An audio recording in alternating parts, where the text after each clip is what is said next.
to your first skipping tutorial. So for the first thing that we're going to do is going to be the beginner level. For the beginner level, we're just going to go through the basics. So first of all, it's your rope length. You want to make sure that when you stand in the centre and you bring the handles up, that it comes up to your armpits. So I'll just show you the side. So just making sure it comes up to your armpits.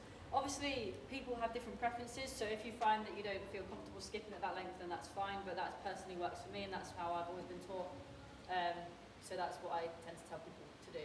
From there, the main thing that you want to do with skipping is thinking about wrists, so flicking the wrists, so you're not moving massive rotations around the shoulders, because that's going to change the length of your rope, which is going to change the timing, and therefore, in the future, how much speed you can get under the rope. So, for example, you're not doing like that, you're doing it, you're staying relaxed in your shoulders, and you're just flicking the wrists, like that. So that's the first thing that you want to do, because that's a very common mistake. Another thing that people do is that they flex too much at the knees.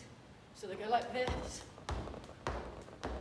Again, that's also going to impact how much speed you can get under the rope, but not only that, but it's going to be more tiring for you. And obviously when you start to get into intermediate advanced levels and you're trying to get faster on the rope and do different combinations, it's not going to be very beneficial having a lot of knee flexion.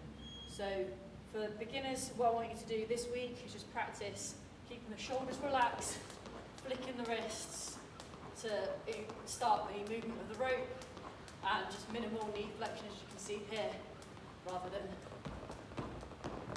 and that is your task for this week.